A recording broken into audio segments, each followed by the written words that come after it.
నువ్వు ఎందుకు ఇక్కడ రావద్దని మా నాయకులు కార్యకర్తలు మర్యాదగా చెప్పారు. రెండో రోజు రెచ్చగొట్టారు. రెచ్చగొడితే ఏం జరిగింది? మా నాయకుల కార్యకర్తలు ఊరుకోలా. ఏమేమి జరిగినాయో ప్రెస్కి తెలుసు, మీరు వేయకపోయినా అందరికీ తెలుసు. ఎంత వణుకుతా భయపడతా వెళ్ళిపోయారో కూడా తెలుసు. కాబట్టి నేను అనేది ఏంటంటే ఇటువంటి పిచ్చి చేష్టలు చేసుకుని ప్రజా జీవితం మిస్ అవుతున్నారు. రెండవది, మొన్న ఈ మధ్య జరిగిన మున్సిపల్ సమావేశం, తిరువూరు మున్సిపల్ సమావేశం ఏ విధంగా జరిగిందో మీకే తెలుసు. కోవర్ట్లు అనేది అక్కడే మా దగ్గర ఉంటా.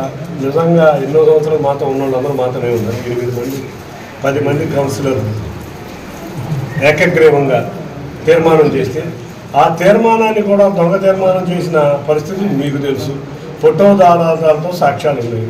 అంటే కోవర్ట్లు ఎవరో మీకే తెలియాలి. ఇంకెంతకన్నా కోవర్ట్లు ఎవరో మీకు అర్థమవుతుందా?